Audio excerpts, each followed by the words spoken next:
Given mass by molar mass, wait upon molar mass. तो phosphorus का mass number होता है 31। तो अगर एक फॉस्फोरस का मास नंबर 31 है तो 4 फॉस्फोरस का कितना हो जाएगा? 31 इंटू 4, 31 इंटू 4 कितना निकल के आएगा? 124। 124। तो गिवन मास कितना है?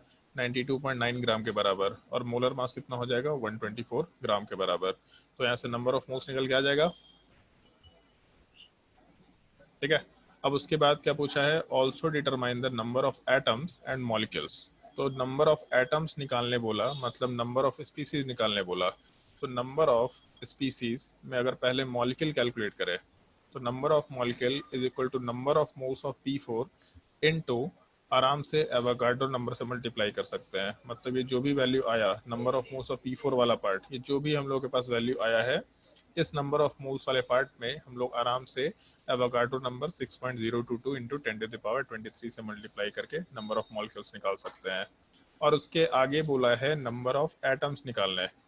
तो एक मॉलिक्यूल में कितने एटम्स है? तो P4 में टोटल 4 फॉस्फोरस के एटम है। तो एक मॉलिक्यूल में 4 एटम है, तो 2 मॉलिक्यूल में 2 इंटू 4, 10 मॉलिक्यूल में 10 इंटू 4। तो अगर नंबर ऑफ मॉलिक्यूल्स मालूम है तो इस केस में यहाँ से नंबर ऑफ एटम्स अगर निकालने जाए तो इस केस में आराम से नंबर ऑफ मॉलिक्यूल्स मतलब number of moles of phosphorus P4 into Avogadro number और इंटू 4 कर सकते हैं। एटोमिसिटी भी बोल सकते थे, बट हम इसमें बस नंबर ऑफ एटम्स वाले पार्ट के हिसाब से मल्टीप्लाई करके चल रहे हैं। तो यहाँ से आंसर आ जाना चाहिए मेरे हिसाब से। आंसर नहीं आया क्या तुम्हारा? किसका डाउट था वैसे? ये स्वयं का था ना सर प्रवीण। प्रवीण? आंसर नहीं आया था क्या इसमें? No sir. ये तरीका नहीं बन रहा था? सर क्वेश्चन नहीं समझ में आ रहा था। चलो ठीक है, अब समझ में आ गया। Yes sir. और कोई डाउट किसी सर को? एटॉमिसिटी का प्रॉपर डेफिनेशन क्या लिख सकते हैं? एटोमिसिटी का मतलब it is equal to the number of atoms present in the molecule. एक मॉलिक्यूल के अंदर कितने एटम्स है? जैसे मान लो ये ऊपर दे रखा है NaClO3, तो यहाँ सोडियम का एक एटम है, क्लोरीन का एक एटम है, ऑक्सीजन का 3 एटम है, तो टोटल मिला के 5 एटम्स हो गए। एक मॉलिक्यूल के अंदर कितने एटम्स हैं? That is equal to atomicity. और कोई डाउट एक्सरसाइज 1 में?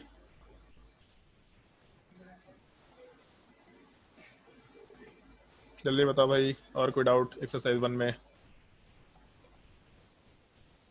और कोई डाउट नहीं है किसी को एक्सरसाइज 1 में? बढ़िया, चलो एक्सरसाइज और आगे बढ़ते हैं।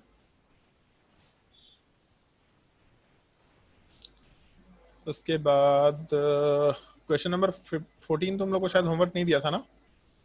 नहीं ये नहीं सर, दिया होगा, अभी यस नहीं दिया। सर। दिए थे क्या? नहीं दिए दो थे सर। सर मतलब हाँ नहीं दिए थे। हाँ नहीं दिए थे, एक सेकंड रुक जाओ। 10 तक होमवर्क दिया था कि नहीं दिया था? हाँ 9 तक दिए थे सर। सर 9 9 दिए थे। तक। ओके ओके ओके, ठीक है। उसके बाद 31 नहीं दिए होंगे। हाँ ये दिया था कि होमवर्क एक्सरसाइज 2 में। हाँ सर। Yes sir. इसमें कोई डाउट है अगर पूछ लो 1 2 3 में? सर 28 में है। सर 55। एक सेकेंड, 28 पहले देख लेते हैं उसके बाद। हाँ 28, if atomic mass of oxygen is taken as 100 the molecular mass of water would be approximately। अरे हिमांगी इसका आंसर देखी? यस सर 112.5 है, लेकिन हम कैलकुलेट किए थे तो 102 आया था। 102 आया था। अच्छा, तो कभी हम लास्ट क्लास में बोले थे वैसे कि कभी कभी क्वेश्चन सॉल्व करते वक्त क्वेश्चन सॉल्व करना और फिर नहीं उसका मतलब उसका आंसर देखना। अगर आंसर नहीं मैच करेगा तो ये सोचना कि आंसर के हिसाब से कैसे काम कर सकते हैं। रिवर्स साइकोलॉजी जो बोलते हैं ना, कि आंसर के हिसाब से उल्टा डायरेक्शन निकालने की कोशिश करेंगे, इससे तुम्हारा लॉजिक डेवलप होगा। अच्छा चलो ठीक है, हमको नहीं मालूम पड़ रहा है कि मेरा ये आंसर कैसे है, तो हम आंसर के हिसाब से सोच के देखते हैं कि ये कैसे आया होगा। तो जैसे ऑक्सीजन का मास यहाँ पे कितना दे रखा? 100, ठीक है। और आंसर मेरे पास दे रखा है 112.5। तो H2O के केस में ऑक्सीजन का मास तो मालूम है बेसिकली 100, और 2 हाइड्रोजन को अगर ऐड करेंगे तो टोटल आंसर 112.5 के बराबर आया था। तो बेसिकली 2 हाइड्रोजन का जो मास है तो 2 हाइड्रोजन वाले पार्ट का मास हम लोग आराम से 12.5 के बराबर कंसिडर करते हुए काम कर सकते हैं। ऐसा बोल सकते हैं कि नहीं बोल सकते हैं? बताओ भाई हिमांगी। Yes sir. बोल सकते हैं। मतलब टोटल मास H2O का मान लेते हैं आंसर के हिसाब से 112.5 है, और जिसमें ऑक्सीजन का मास 100 है, तो हाइड्रोजन का मास कितना होगा? 2 हाइड्रोजन का 12.5, तो एक हाइड्रोजन का मास कितना होगा? सर 6.25। 6.25। तो एक चीज देखो, पहला ऑप्शन देखो 6.25, लास्ट ऑप्शन देखो 100 6.25, तो डेफिनेटली 6.25 से कोई रिलेशन तो होगा। अब यहाँ रिलेशन क्या है इस चीज पे आते हैं। जैसे मान लेते हैं कि ऑक्सीजन का मास हम लोग के पास 100 दे रखा, ठीक है, नया सिस्टम में O डैश बोल देते हैं, ठीक है। ऑक्सीजन का मास कितना होता है हिमांगी? 16। 16। नए सिस्टम में ऑक्सीजन का मास 100 दे रखा, तो कितने फैक्टर से मल्टीप्लाई कर दिया यहाँ पे? Sir around 6। अराउंड 6। एग्जैक्टली नहीं बोल सकते 100/16। Sorry sir. बोल सकते हैं ना? अरे सॉरी वरी नहीं, मतलब ऐसे पूछ रहे हैं, बोल सकते हैं ना कि नहीं बोल सकते? Yes sir. है ना? तो ऑक्सीजन का मास हम लोग का जो कार्बन का सिस्टम है, जो हमें अब लोग कंसिडर करते हैं, उसमें 16 बोला जाता है। लेकिन कोई नए टाइप के सिस्टम में हो सकता है रेफरेंस लेवल चेंज कर जाए। नए टाइप के सिस्टम में तुम लोग को रिलेटिव एटॉमिक मास में बोला भी था कि पहले हाइड्रोजन के रिस्पेक्ट में सिस्टम आया था, फिर ऑक्सीजन के रिस्पेक्ट, सॉरी, फिर ऑक्सीजन के रिस्पेक्ट में सिस्टम आया, फिर कार्बन के रिस्पेक्ट में आया। तो किसी नए टाइप के सिस्टम में जो एग्जिस्टिंग मास है उसके जगह पे उसका 100/16 का फैक्टर मल्टीप्लाई हो गया।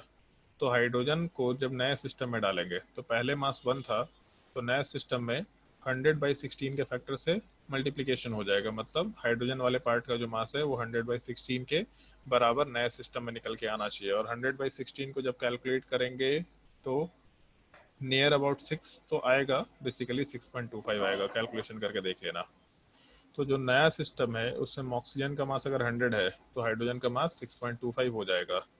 तो अगर एक हाइड्रोजन का मास 6.25, तो H2O में तो 2 हाइड्रोजन है, तो 2 हाइड्रोजन का मास 6.25 की जगह पे 12.5, और 2 हाइड्रोजन का मास अगर 12.5, तो ऑक्सीजन में जब इसको ऐड करेंगे तो टोटल H2 वाले पार्ट का मास हम लोग आराम से 12.5 के बराबर ले सकते हैं। समझ आया? Yes sir, thank you. Okay, और कोई डाउट क्वेश्चन नंबर 28 के बाद? सर हमको 27 में डाउट था, मेरा आंसर नहीं आ रहा था। 27 में डाउट था, चलो पहले 27 डिस्कस कर लेते हैं। क्वेश्चन नंबर 27 वाले पार्ट में which of the following will not have a mass of 10 ग्राम? तो ठीक है, देख लेते हैं। पहला option 0.1 mole of calcium carbonate. Calcium carbonate का आद्या मोलर मास कितना होगा?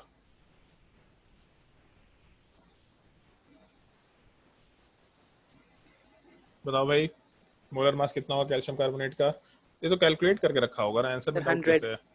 100। कैल्शियम का मास 40, कार्बन का 12 और ऑक्सीजन का 16 × 3, मतलब टोटल 40 + 12 + 48, 48 + 12 60 + 40 मतलब 100। तो एक मोल का मास 100 है, ठीक है, एक मोल का मास 100 है, तो 0.1 मोल का मास कितना होगा? तो एक मोल को जब 0.1 में कन्वर्ट करेंगे मतलब 10 से डिवाइड करेंगे, तो 100 को भी 10 से डिवाइड करेंगे। एक मोल का मास 100 ग्राम है, तो 2 मोल का मास 200 ग्राम, 4 मोल का मास 400 ग्राम, तो 0.1 मोल का मास 100 × 0.1, इसका मतलब 10 ग्राम निकल के आएगा। सवाल ने पूछा है will not have a mass of 10 ग्राम, तो पहले का मास तो 10 ग्राम है, मतलब ये आंसर नहीं होना चाहिए। दूसरे वाले केस में 1.51 × 10⁻23 कैल्शियम एटम्स दे रखा। दूसरा का भी है 10 ग्राम ही आंसर। तो दूसरे में जैसे 1.51 × 10⁻23 कैल्शियम 2+ आयंस अगर दे रखे, तो पहले नंबर ऑफ मोल्स निकाल लेते हैं कैल्शियम 2+ आयंस के। Number of moles is equal to, यहाँ पे नंबर ऑफ स्पीसीज दे रखा, तो उस केस में number of moles is equal to number of species divided by Avogadro number होता है। नंबर ऑफ स्पीसीज, ये सब फॉर्मूला ध्यान रखना है, डायरेक्टली उसको अप्लाई क्या करना, number of species bye Avogadro number. तो इस केस में 1.51 × 10⁻23 डिवाइडेड बाई, माइनस नहीं, 10⁻23 डिवाइडेड बाई 6.022 × 10⁻23, ये तो कैंसिल आउट हो जाएगा। ऊपर 1.5 है, नीचे 6 है, मतलब ये पार्ट 4 टाइम्स कैंसिल आउट होगा 1/4। तो नंबर ऑफ मोल्स 1/4 आ गया, और number of moles is equal to weight upon molar mass, इसका मतलब weight is equal to number of moles into molar mass. Number of moles कितना है? 1/4 के बराबर। मोलर मास कैल्शियम का 40 के बराबर, तो यहाँ से भी 10 आएगा, मतलब इसका भी 10 ग्राम मास है, ये भी आंसर नहीं हो सकता। थर्ड ऑप्शन में 0.16 मोल ऑफ CO3 2-, तो अगर हम लोग के पास 0.16 मोल दे रखा, CO3 2- का मास निकालेंगे, तो mass is equal to number of moles into molar mass, number of moles 0.16 के बराबर दे रखा और molar mass CO3 48 plus 12, 48 plus 12 का मतलब हो जाएगा 60, तो 16 0.16 इंटू 60 अप्रोक्सीमेटली 0.96 सॉरी 9.6 के बराबर वैल्यू आएगा। 9.6 हाँ लेकिन ठीक है, इस चीज़ को हम लोग कैलकुलेशन करने के लिए अप्रोक्सीमेटली 10 के अराउंड ही कंसिडर किया करते हैं, तो ये भी 10 के अराउंड, एग्जैक्टली 10 तो नहीं है लेकिन एक कन्वेंशन वाइज नॉर्मली होता है कि 0.16 के बाद थर्ड डेसिमल प्लेस को नेग्लेक्ट कर दिया जाता है। जब हम लोग 100 को 6 से डिवाइड करेंगे तो 16 पॉइंट समथिंग लिखा जाता है, तो सर अप्रोक्सीमेटली इसी में 16 से। मेरा गलती हो गया था। ठीक है, कोई दिक्कत नहीं है, चलेगा। मतलब एक्चुअल में आंसर सी भी होना चाहिए लेकिन ठीक है, नियर अबाउट छोड़ सकते हैं, काम कर सकते हैं इसमें। 0.16 के बाद आगे क्या आएगा, 96 36, 0.166 कर लो, 0.166, तो अपना आंसर नियर अबाउट 9.9 समथिंग आएगा, 9.96 के अराउंड, तब उसके बाद अपना आंसर ठीक निकल के आ जाएगा 0.166, तो लास्ट ऑप्शन अपना आंसर आराम से निकल के आ जाना चाहिए। क्वेश्चन नंबर 27 के बाद और कोई डाउट किसी को तो पूछ सकते हैं, और इसीलिए तुम लोग को बोला है होमवर्क कंप्लीट करने के लिए, क्योंकि ये डिस्कशन बहुत ही ज़्यादा कंसेप्ट क्लियर करता है। हम लोग कोटा में जब थे तो ये डिस्कशन ही किया करते थे, वहाँ पे 1-1 घंटा 2-2 घंटा हम लोग क्लास में डिस्कशन चलता था। क्वेश्चन सॉल्व करना बहुत जरूरी नहीं होता है, क्वेश्चन के डिस्कशन करना बहुत जरूरी होता है, उसमें बहुत सारी गलतियां मालूम पड़ती है, बहुत सारे नए नए तरीके मालूम पड़ता है। हम लोग को तो बहुत मजा आता था ये सब करने में। बताओ और कोई डाउट?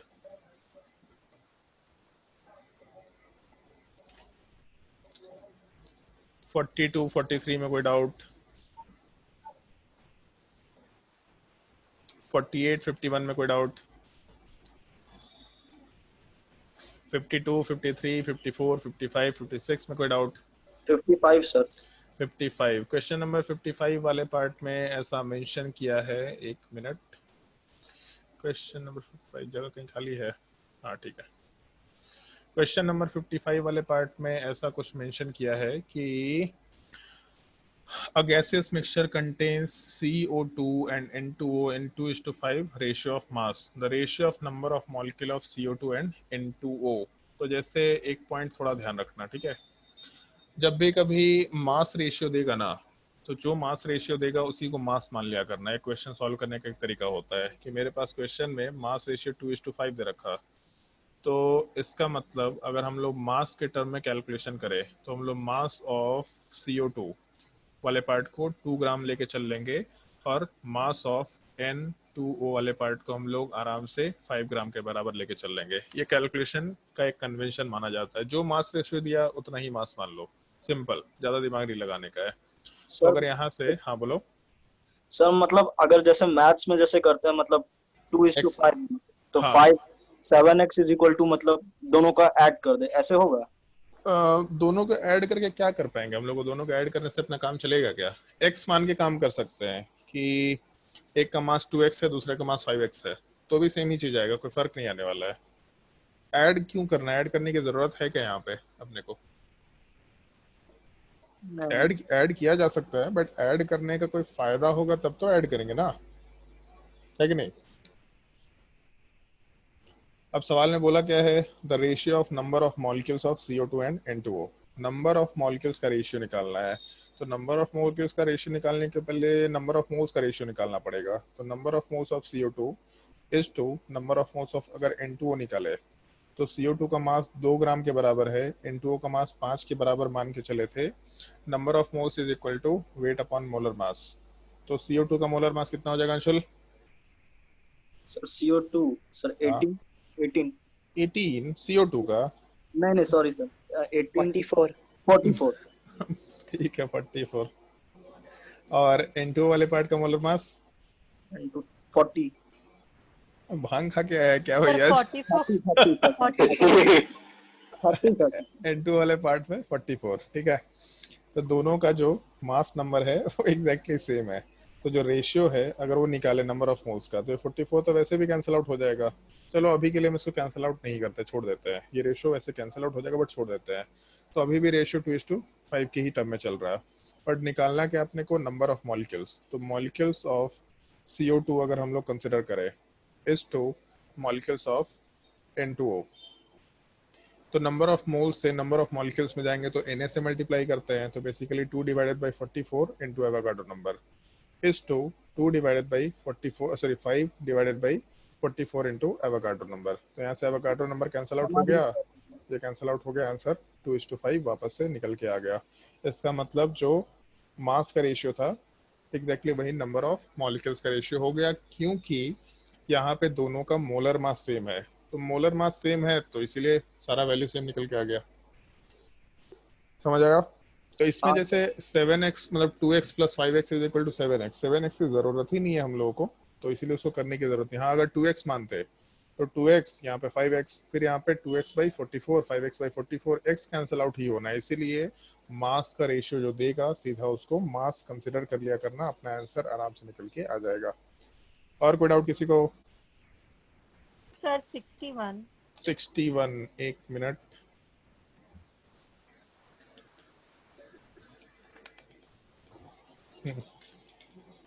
क्वेश्चन नंबर 61 में ऐसा मेंशन किया है, एक सेकंड रुक जाओ। हाँ, क्वेश्चन नंबर 61 में ऐसा मेंशन किया है, the number of moles of BaCO3 which contains 1.5 moles of oxygen atom is. बढ़िया सवाल है वैसे, हम बहुत सारे लोगों को इस चीज में दिक्कत होता है। सर, इसका रिवर्स में भी हम चाहेंगे कि आप बनाएं। क्या सर मतलब BaCO3 जो है उसका दे दे, मोल दे दे, और किसी एक पर्टिकुलर का ढूंढने के लिए बोले, उस तरह से बनाइए। अच्छा चलो ठीक है, हम तुमको सवाल ही चेंज कर दे रहे हैं, रुको, और मजा भी आएगा सवाल को सॉल्व करने में। आद्या का डाउट था तो तुमसे ही पूछ रहे हैं। मान लो आद्या ऐसा दे रखा, एक बॉक्स है, जैसे मार्केट में जाते हैं ना स्केच पेन खरीदने के लिए, तो होता है कि स्केच पेन एक पैकेट में आता है, उसके अंदर अलग अलग कलर के स्केच पेन हो सकते हैं, कभी कभी सेम कलर का स्केच पेन होता है, आजकल पेन वगैरह सब आने लग गया है। तो मान के चलते हैं कि इसमें 2 रेड बॉल है या 2 रेड स्केच पेन है और 3 ब्लू स्केच पेन है, ठीक है, ऐसा मान के चल रहा है। रेड और ब्लू कलर से मेंशन भी कर देते, ज़्यादा बेटर होगा। 3 ब्लू स्केच पेन है और ऐसा एक सिचुएशन दिया है कि एक बड़ा सा बॉक्स है जिसके अंदर बहुत सारे पैकेट्स हैं, बहुत सारे पैकेट्स हैं, हमको नहीं मालूम कितने पैकेट्स हैं बट बहुत सारे पैकेट्स हैं। और इस बड़े से बॉक्स के अंदर हम लोगों के पास टोटल जो रेड पेन्स है, ठीक है, या टोटल जो रेड स्केच पेन्स है वो 20 के बराबर है। तो इसके अंदर कितने पैकेट्स होंगे? सर 10। 10 कैसे निकाला? सर एक में 2 रेड पेन था हाँ और तो 20 10 में ही होगा क्योंकि 20 10 हाँ, 20 20 बनाने के लिए टोटल 20 बनाने के लिए 10 बॉक्सेस चाहिए होंगे, राइट? ऐसा होगा ना? अब एक चीज देखो यहाँ पे, इस क्वेश्चन में ऐसा मेंशन किया है अपने पास कि हम लोग के पास number of moles of BaCO3 required है, तो ऐसा बोलते हैं जैसे एक बॉक्स है, ठीक है, तो उसमें कितना ऑक्सीजन है अपने पास, मतलब BaCO3 में कितने ऑक्सीजन है बताओ? 1.5 मोल। नहीं नहीं, क्वेश्चन के लास्ट में नहीं, एक मॉलिक्यूल के अंदर कितने ऑक्सीजन है? 3 सर। 3 दिया। तो जो हम लोग का पैकेट था जिसमें हम लोग बोल रहे थे ना कि रेड मार्कर इतना 2 दे रखा है, रेड पेन जो था अपने पास 2 दे रखा था, तो ये एक पैकेट के अंदर अपने पास 3 पेन है, ठीक है, या 3 ऑक्सीजन है। तो एक बड़े से बॉक्स के अंदर टोटल हम लोग के पास जो ऑक्सीजन वाला पार्ट है, टोटल ऑक्सीजन वाला पार्ट, वो हम लोग के पास 1.5 के बराबर दे रखा। तो कितने बॉक्सेस होंगे इसके अंदर?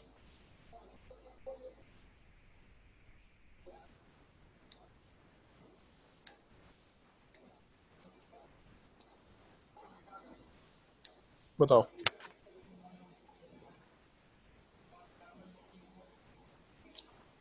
अभी जो क्वेश्चन क्या था एग्जैक्टली उसी चीज से रिलेट कर रहे हैं।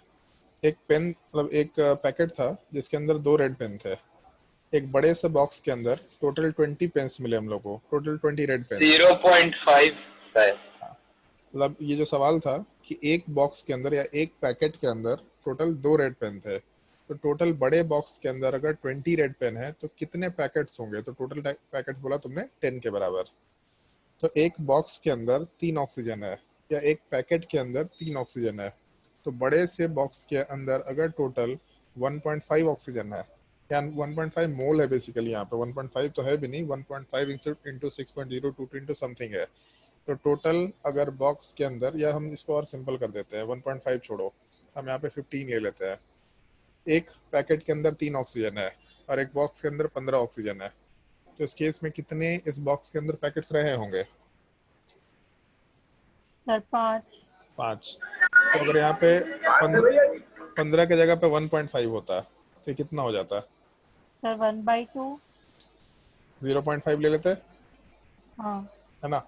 तो सवाल ने पूछा क्या है, the number of moles of barium carbonate which contains 1.5 moles of oxygen atom.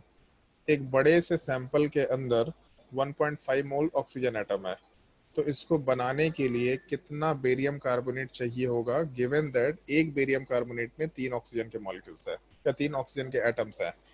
तो बेरियम कार्बोनेट यहाँ पे दे रखा था, बड़े से सैंपल में हम लोग के पास बेरियम कार्बोनेट के बहुत सारे मॉलिक्यूल्स है, उस बड़े से सैंपल में टोटल हम लोग को 1.5 ऑक्सीजन मिल रहा है। इसका मतलब उस बेरियम कार्बोनेट का नंबर ऑफ मोल्स 0.5 के बराबर मिलना चाहिए था, तो हम लोग को वहां से ऑक्सीजन आराम से 1.5 मोल्स के बराबर निकल के आ जाता है। इसका मतलब ऑप्शन 1 कंसिडर कर सकते हैं।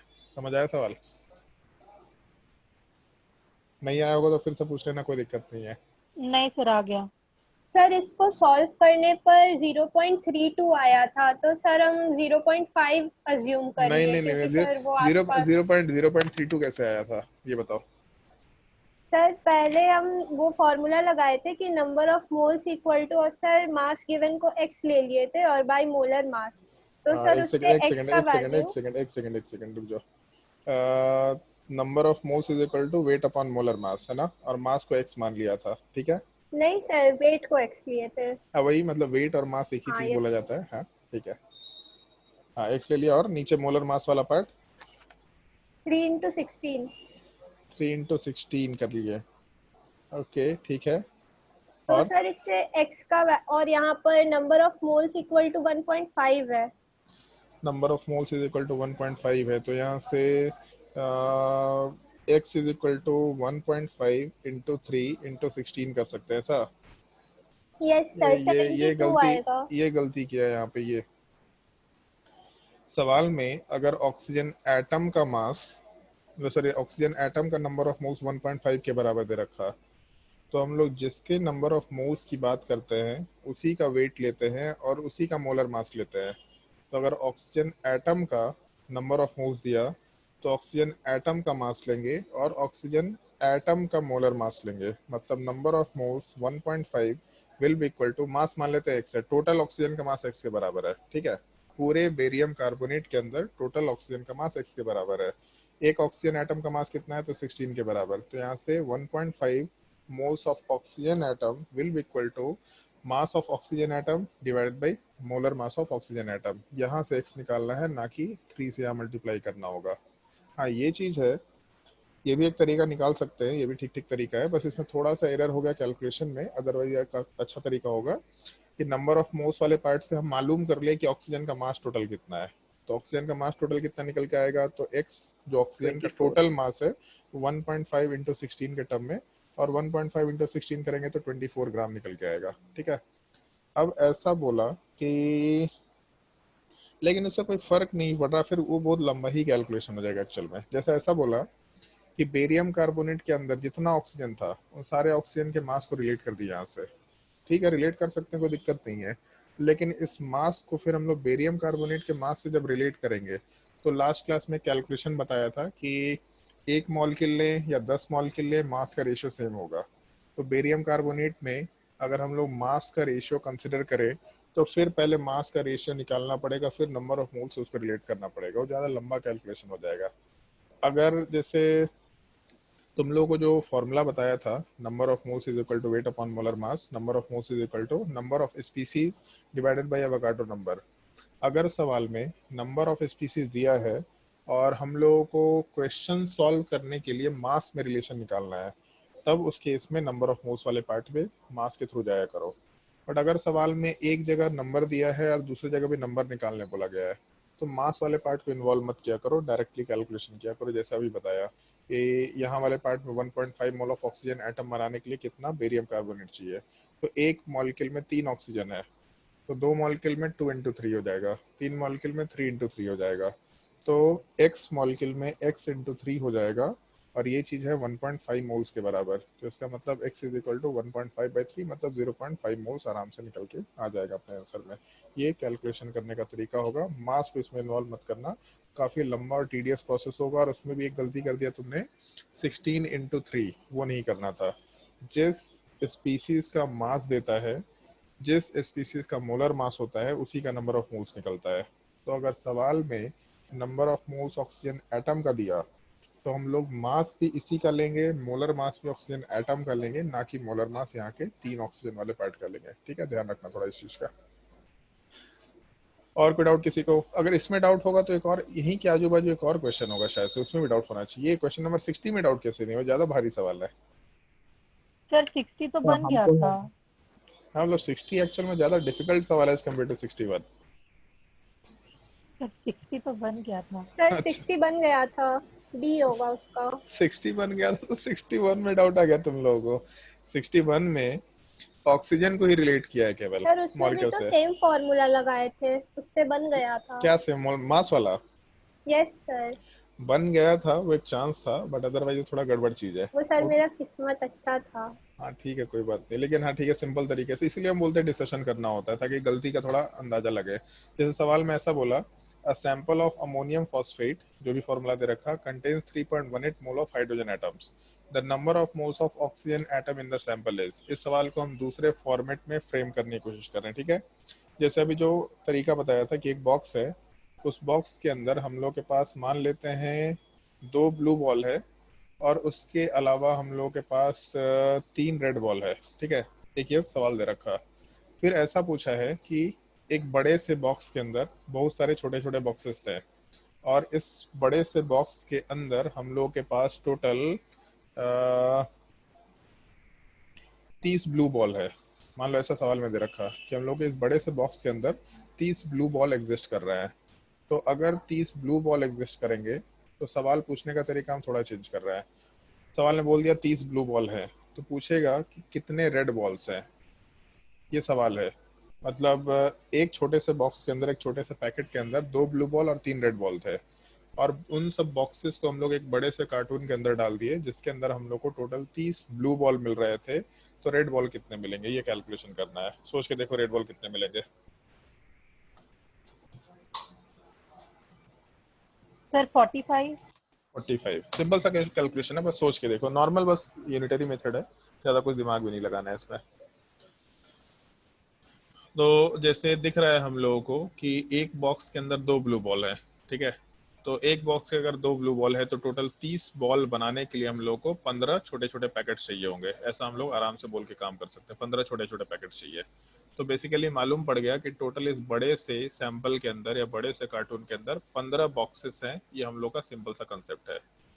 तो अगर 15 बॉक्सेस हैं, तो एक बॉक्स में 3 रेड पेन, तो 15 बॉक्स में कितना हो जाएगा? तो आराम से 45 रेड पेन्स बोलते हुए काम कर सकते हैं। वैसा ही सवाल क्वेश्चन नंबर 60 में बोला गया है कि एक छोटा सा पैकेट है, जिसके अंदर हाइड्रोजन भी है, नाइट्रोजन भी है, फास्फोरस भी है, ऑक्सीजन भी है, और बड़े से एक सैंपल के अंदर हम लोग के पास, जैसे एग्जैक्टली सेम टाइप का डायग्राम है, बड़े से इसमें हम लोग ऐसा कर लेते हैं, एक सेकंड रुक जाओ। सैंपल को इस तरीके से रिलेट किया गया है कि एक छोटा सा बॉक्स है, उस छोटे से बॉक्स के अंदर हाइड्रोजन टोटल कितना है, तो यहाँ पे हम लोग को हाइड्रोजन वाला पार्ट दिख रहा NH4 होल थ्राइस, मतलब टोटल 12 हाइड्रोजन। तो एक सैंपल के अंदर या छोटे से एक पैकेट के अंदर 12 हाइड्रोजन है, और ऑक्सीजन कितना है, तो 4 ऑक्सीजन है। तो सवाल में ऐसा पूछा है कि इस तरह के बहुत सारे छोटे छोटे पैकेट्स थे एक बड़े से सैंपल के अंदर, जिसके अंदर टोटल हाइड्रोजन एटम्स वाले पार्ट 3.18 के बराबर है, तो ऑक्सीजन कितना होगा? तो पहले तो हम लोग ये कैलकुलेट कर लेंगे कि अगर एक पैकेट के अंदर 12 हाइड्रोजन है, तो 3.18 पैकेट बनाने के लिए कितने, मतलब 3.18 मोल हाइड्रोजन बनाने के लिए कितने पैकेट चाहिए? तो total number of hydrogen atoms divided by 1 packet का वैल्यू 12, ये हम लोगों का आराम से वैल्यू निकल के आ जाएगा नंबर ऑफ पैकेट्स के लिए। अब एक पैकेट में 4 ऑक्सीजन है, तो एक पैकेट में अगर 4 ऑक्सीजन है, तो इतने पैकेट्स में कितना ऑक्सीजन होगा? तो 3.18 डिवाइडेड बाई 12 इंटू 4, यहाँ से कैंसिल आउट होगा 3 टाइम्स, और ऊपर 3.18 सर डिवाइडेड बाई 3, 1.06। 1.06, तो यहाँ पे नंबर ऑफ मोल्स आराम से ऑप्शन सी आ जाएगा। तो ये ज़्यादा डिफिकल्ट क्वेश्चन है एज कम्पेयर टू 61। पता नहीं 61 ही नहीं बना, 60 बन गया। सही है भाई। और कोई डाउट किसी को? जल्दी बोलो, और कोई डाउट? Sir next exercise. एक सेकेंड रुक जाओ। उसके बाद 69 नंबर, कोई डाउट है किसी को? हाँ सर। एक चीज बताओ, मान लो कि मेरे पास पानी का डेंसिटी पता है कितना होता है? 1000 पानी का डेंसिटी 1000। क्या 1000? केजी पर 1000 केजी पर मीटर क्यूब। ये ध्यान रखना, 1 ग्राम पर ml।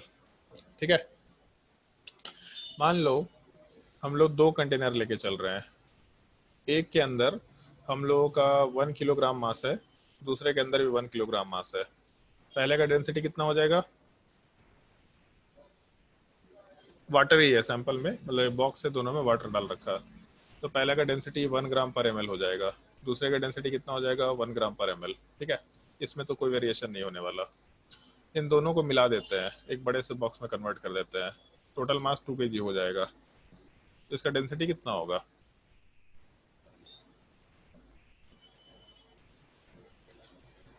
बताओ भी कोई जल्दी, कितना डेंसिटी होगा?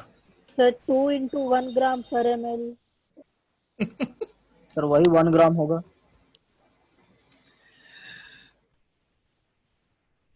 अरे भाई, वाटर का डेंसिटी अगर मान लो कि 2 kg में 2 into 1 ग्राम पर ml होता, तो वाटर का डेंसिटी डिफाइन कर सकते थे क्या? नहीं नहीं सर। सब्सटेंस का अगर हम लोग मास डबल करेंगे तो वॉल्यूम भी डबल हो जाएगा। मास बाय वॉल्यूम का जो रेशियो है डेंसिटी, ये पार्ट हमेशा कांस्टेंट होता है, ये चेंज नहीं कर सकता।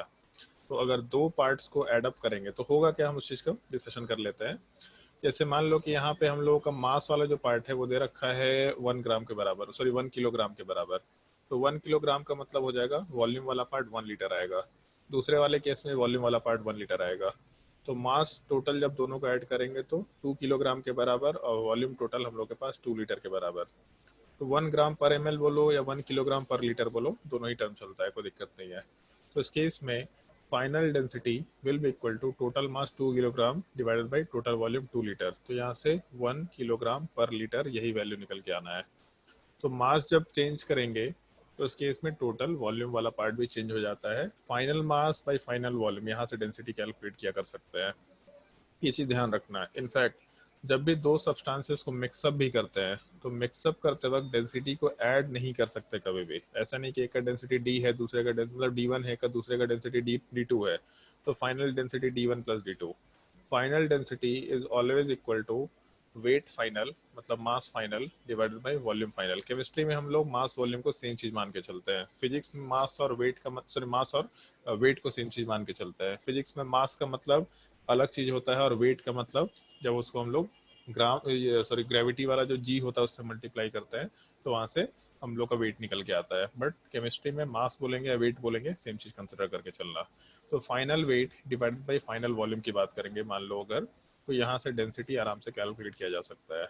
अब सवाल में ऐसा मेंशन किया है कि हम लोगों के पास nugget of gold and quartz was found to contain x gram of gold and y gram of quartz, ठीक है, has density d। मतलब कोई एक नगेट है जिसमें गोल्ड भी है और क्वार्ट्ज भी है, दोनों का मिक्सचर है, और इसका डेंसिटी टोटल d के बराबर है, जिसमें गोल्ड वाले पार्ट का मास x के बराबर है और क्वार्ट्ज का मास y के बराबर है। If the densities of gold and quartz are d1 and d2 respectively, then the correct relation is, तो गोल्ड का डेंसिटी वाला पार्ट d1 के बराबर है और क्वार्ट्ज का डेंसिटी वाला पार्ट d2 के बराबर है। तो हम लोगों को रिलेशन निकालना है। तो रिलेशन वाले पार्ट में हम लोग अगर कंसिडरेशन लेके चले, एक तो यूनिट एंड डायमेंशन सबको सही होना चाहिए, बट हम यूनिट एंड डायमेंशन तुम्हारे फिजिक्स वाले पार्ट के लिए छोड़ रहे हैं, उस चीज़ को हम यहाँ डिस्कस नहीं कर रहे हैं, हम अपने केमिस्ट्री कंसेप्ट के हिसाब से चल रहे हैं। तो अपना final density must be equal to final mass. तो फाइनल मास का मतलब हो गया weight of gold plus weight of quartz divided by final volume, मतलब volume of gold plus volume of quartz लिया जा सकता है। तो गोल्ड का मास तो x, क्वार्ट्ज का मास y दे रखा, मतलब ये तो मालूम है, बट वॉल्यूम नहीं दे रखा। तो एक काम कर सकते हैं, बचपन से पढ़ते आ रहे, density is equal to mass by volume, इसका मतलब volume is equal to mass by density.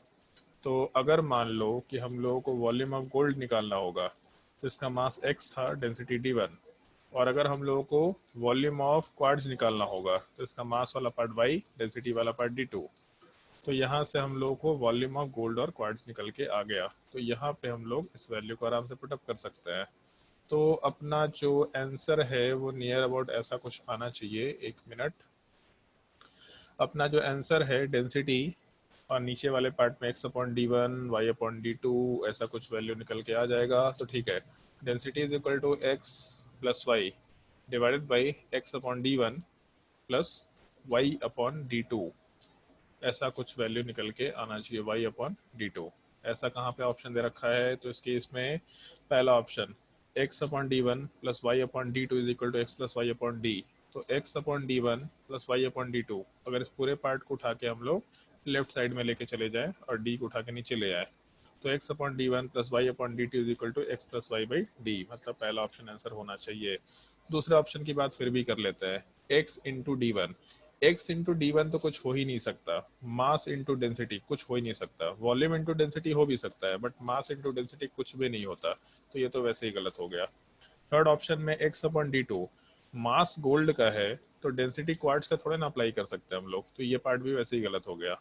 Last option में x plus y/d plus x/d1 plus, अच्छा यहाँ पे थोड़ा प्रिंटिंग एरर है, मेरे हिसाब से y होना चाहिए था, y/d2 इज इक्वल टू 0।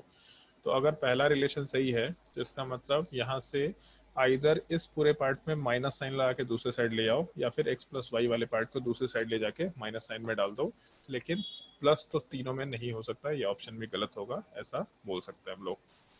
ठीक है, तो डेंसिटी सब्सटेंस के मास को डबल करेंगे तो डेंसिटी को टू टाइम्स मत कर दिया करना, वो तो ब्लंडर मिस्टेक है ये। ठीक है, ब्लंडर मिस्टेक भी गलत ही है, ब्लंडर मिस्टेक भी ब्लंडर है बेसिकली, है ना। ब्लंडर के साथ मिस्टेक नहीं लगाया जाता है ना शायद। अभी अंग्रेज लोग बताओ, ब्लंडर के साथ मिस्टेक लगाया जाता है क्या? किसी को नहीं मालूम ये चीज कि ब्लंडर के साथ मिस्टेक लगाया जाता है कि नहीं लगाया जाता है? बोलचाल की भाषा में तो कुछ भी लगाना तो नहीं चाहिए बोला सर। जाता है। ब्लंडर के साथ मिस्टेक कभी नहीं लगाया जाता, खुद एक ब्लंडर है। ठीक है, बोलचाल की भाषा में इसलिए यूज कर लेते हैं कि लोगों को मालूम नहीं होता ये चीज। ब्लंडर के साथ, ब्लंडर का मतलब ये बहुत ही बड़ा मिस्टेक, ब्लंडर हो गया, ब्लंडर मिस्टेक हो गया, मतलब बहुत बड़ा मिस्टेक हो गया, ऐसा थोड़ी होता है। और कोई डाउट है तो पूछो। Sir exercise 3। एक्सरसाइज 3, एक मिनट। एक्सरसाइज 3, हाँ, कौन सा क्वेश्चन? 20। 9 नंबर होमवर्क दिया था, 13 नंबर होमवर्क दिया था, 15 नंबर होमवर्क दिया था, 17, 18, 20। 20 में डाउट है? चलो ध्यान दो। Yes, A sir. person adds 1.71 gram of sugar in order to sweeten his tea। एक तो ध्यान रखना इस चीज का, सुक्रोज और शुगर सेम चीज होता है बोलने के लैंग्वेज में, C12H22O11। चीनी में मीठा करने के लिए हम लोग डेफिनेटली चीनी डालते हैं, मतलब सॉरी चाय मीठा करने के लिए चीनी डालते हैं। The number of carbon added are, अब मेरे हिसाब से बन जाना चाहिए शायद। जैसे यहाँ पे वेट मालूम है अपने को 1.71 ग्राम, तो number of moles of sucrose या sugar will be equal to weight upon molar mass 342 नीचे दे रखा है, तो यहाँ number of moles of sucrose निकल के आ गया। सवाल में पूछा है number of carbon atoms added, तो एक मॉलिक्यूल के अंदर कितने कार्बन एटम्स हैं? किसका डाउट है ये वैसे? सर मेरा। सर मेरा नाम बोला करो, हम आवाज पहचानने में एक्सपर्ट है तो हिमांगी। पहचान गए। हाँ, हम आवाज पहचानने में एक्सपर्ट है तो पहचान जाते हैं, बट अदरवाइज लोगों को पता ही नहीं चलेगा सर मेरा। हम पूछ रहे किसका डाउट? सर मेरा। एक मॉलिक्यूल में कितने कार्बन एटम्स हैं?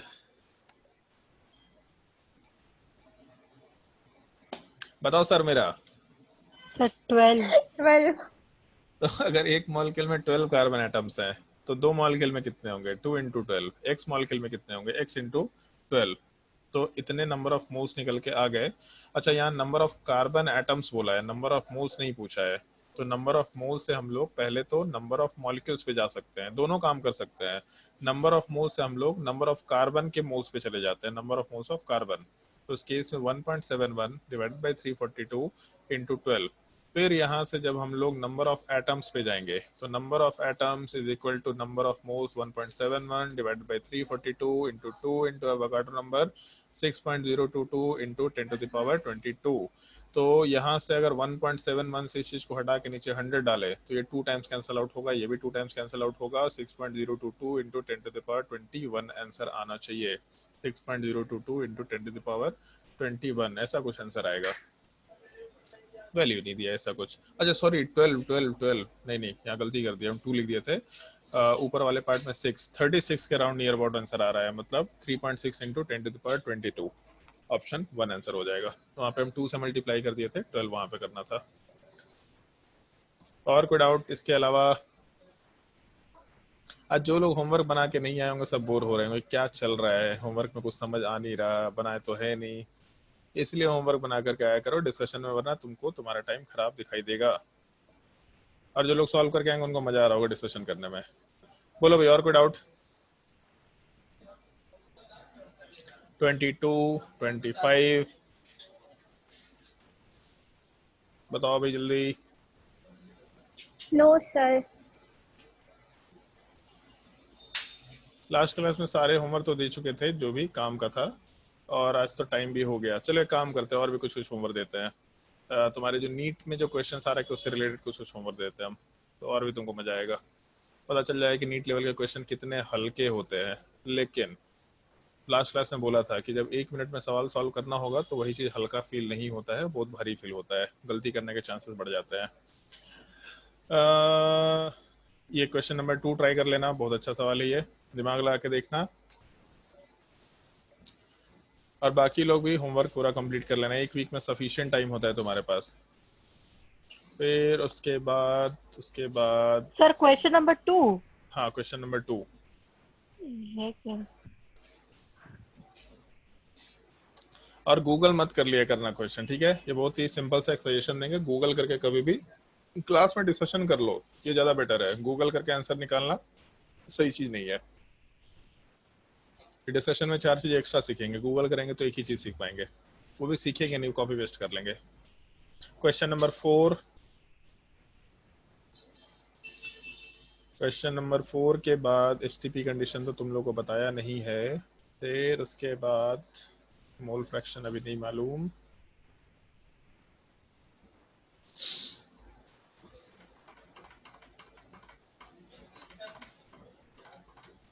नेक्स्ट क्लास में वैसे हम लोग आइसोटोप्स क्या होता है ये मेंशन करेंगे, और एवरेज मोलर मास क्या होता है इस चीज को मेंशन करेंगे। उसका पार्ट फिर आराम से होमवर्क दे सकते हैं।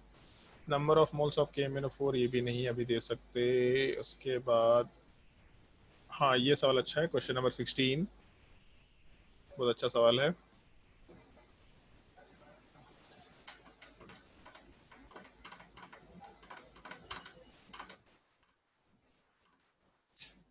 क्वेश्चन नंबर 22, ये सब नीट में आया हुआ सवाल है, आ चुका है कभी जिंदगी में नीट में।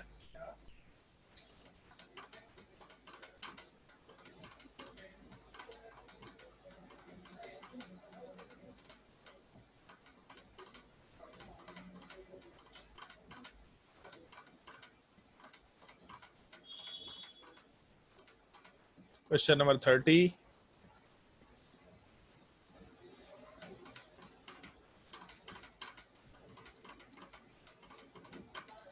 सर 29 भी था शायद। 29 नहीं सॉल्व कर सकते अभी। हाँ ठीक है, कर सकते हैं एकदम कर सकते हैं, बढ़िया। 29 हम उसको कुछ और टॉपिक का समझ लिए थे, 29 आराम से सॉल्व कर सकते हैं। फिर उसके बाद एम्स लेवल क्वेश्चन में ये टॉपिक पढ़ा है कभी तुम लोगों ने, law of conservation of mass? Yes sir थोड़ा बहुत। चलो ठीक है अभी छोड़ सकते हैं, 34 अभी तो रहने दो, पढ़ाएंगे तो बता देंगे। उसके बाद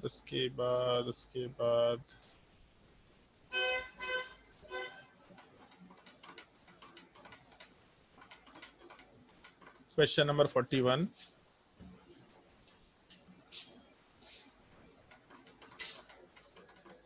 43,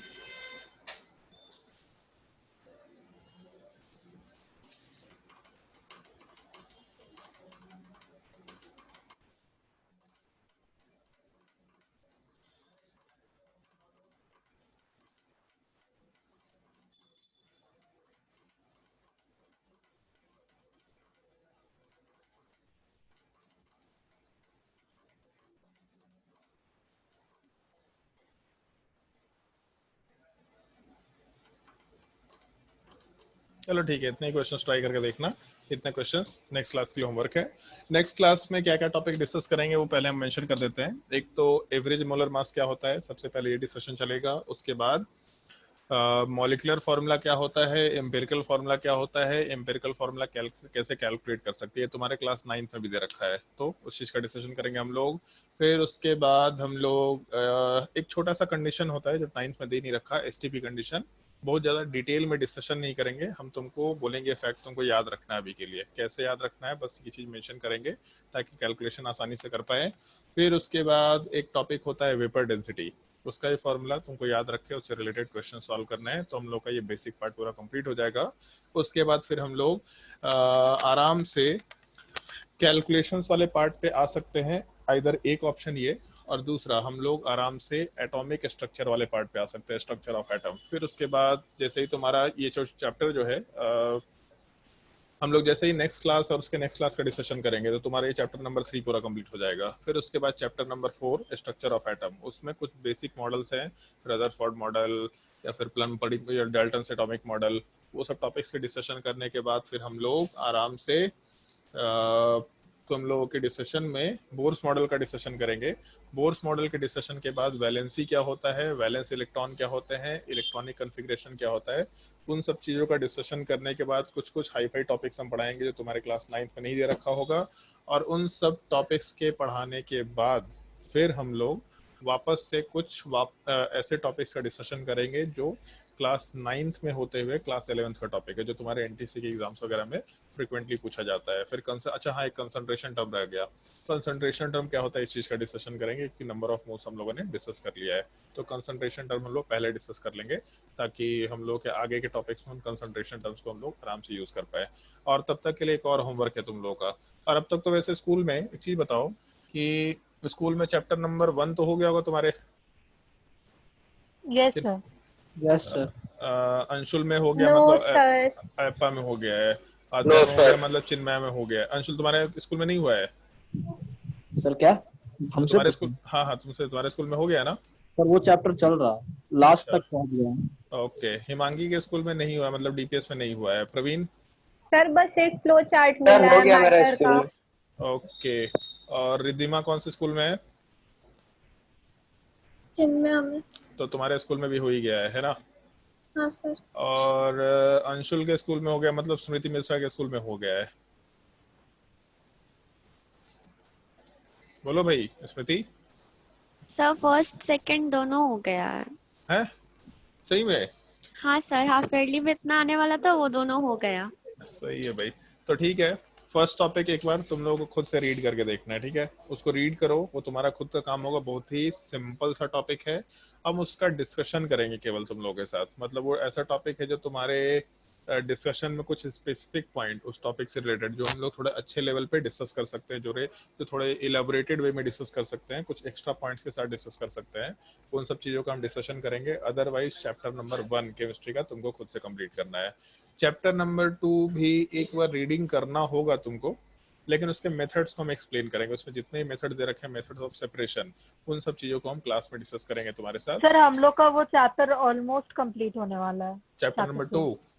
हाँ ठीक है, ठीक है, बहुत बेसिक टॉपिक है, बहुत एलिमेंट्री टॉपिक है। वो टॉपिक में किसी को दिक्कत नहीं आता एक्चुअल में, लेकिन फिर भी उसमें कुछ पॉइंट्स ऐसे हैं जो एनसीईआरटी में दे नहीं रखे और हमको उसका डिस्कशन करना होता है, क्योंकि आगे हम लोग जब टॉपिक्स को आगे बढ़ाएंगे तो उसमें उन सब चीज़ों का एप्लीकेशन आता है कहीं कहीं पे। तो उसके हर एक पार्ट को, क्योंकि उसमें कोई थ्योरी लिखाने लायक नहीं है, एनसीईआरटी में थ्योरी दे रखा, तुम्हारे साइड बुक्स में थ्योरी दे रखा होगा, तो उसमें कोई भी थ्योरी लिखाने लायक नहीं होगा, तुम्हारा खुद का ही काम होगा। एटलीस्ट तुम्हारे बैच में, अगर हम 9th के नॉर्मल बैच में पढ़ाते तो सारी चीजें लिखाते, बट तुम्हारे बैच में उसके रिलेटेड थ्योरी को नहीं लिखाएंगे। बट हम जो भी एक्स्ट्रा पॉइंट या जो भी थियोरेटिकल पार्ट को इलेबोरेट करना होगा, किसी भी एक प्रोसेस को, जैसे फ्रैक्शनल डिस्टिलेशन क्या होता है उसको प्रॉपर्ली इलेबोरेट करना होगा, क्यों ऐसा मैकेनिज्म होता है, इससे क्या फर्क पड़ सकता है, उन सब चीज़ों को इलेबोरेट करना होगा। उन सब चीज़ों को हम लोग इलेबोरेट करके ढंग से सीखेंगे, ताकि जब भी एनटीएससी का एग्जाम हो वो सारे के सारे रिलेटेड टॉपिक्स आराम से कवर होते चले जाए। तो चैप्टर नंबर 1 तुम्हारा इन क्वेश्चंस के अलावा चैप्टर नंबर 1 पढ़ना तुम्हारा होमवर्क रहेगा। तुम लोग को बुकलेट मिला है कि नहीं मिला है? पहला केमिस्ट्री का बताओ, जो कोई। सर फर्स्ट चैप्टर का? हाँ सर मेरे पास तो नहीं है। बाकी लोग वही, तुम लोग को बुकलेट मिला है क्या पहले चैप्टर का केमिस्ट्री में? सर ठीक है, तो तुम लोग नो हाँ ठीक है, तो तुम लोग को हम बुकलेट सेंड करवा देंगे, ताकि चैप्टर नंबर 1 एनसीईआरटी से रीड करने के बाद बुकलेट से भी रीड कर लें। बुकलेट के जितने क्वेश्चंस हैं उन सारे क्वेश्चंस का हम लोग डिस्कशन करेंगे, इलेबोरेट करके प्रॉपर्ली डिस्कशन करेंगे, क्योंकि थियोरेटिकल टॉपिक है, क्वेश्चन सॉल्व करने आना चाहिए, कुछ एक्स्ट्रा पॉइंट्स मालूम होने चाहिए, ताकि हम लोग का टॉपिक अच्छे से कंप्लीट हो जाए। लेकिन हम लोग पहले तुम्हारा जो टॉपिक नंबर ये है 3, उस चीज को हम लोग कंप्लीट करने के बाद फिर हम लोग टॉपिक नंबर 4 में जाएंगे। 4 में जाते जाते हम लोग इस चीज का चैप्टर नंबर 1 का डिस्कशन एक दिन कर लेंगे। मतलब आराम से तुमको होमवर्क दे रखे होंगे, यहाँ से यहाँ तक क्वेश्चन सॉल्व करके आना है, और उसके बाद हम लोग वापस से अपना नॉर्मल थ्योरी पढ़ा करेंगे। बट चैप्टर नंबर 1 और चैप्टर नंबर 2 तुमको खुद से ही सीखना है। बहुत सिंपल कहानी है, कहानी पढ़ने आना चाहिए, उसको पढ़ के सीखो और हम लोग डिस्कशन क्लास में कर लेंगे। तो आज के लिए हम क्लास यहाँ पे एंड करते हैं, ऑलरेडी टाइम हो भी गया है। आज के लिए तो कुछ पढ़ाई हुआ नहीं, लेकिन नेक्स्ट क्लास में होमवर्क कंप्लीट करो यार। जो लोग होमवर्क कंप्लीट करके आज आए नहीं थे, वो पूरा का पूरा होमवर्क कंप्लीट करो नेक्स्ट क्लास में, ठीक है?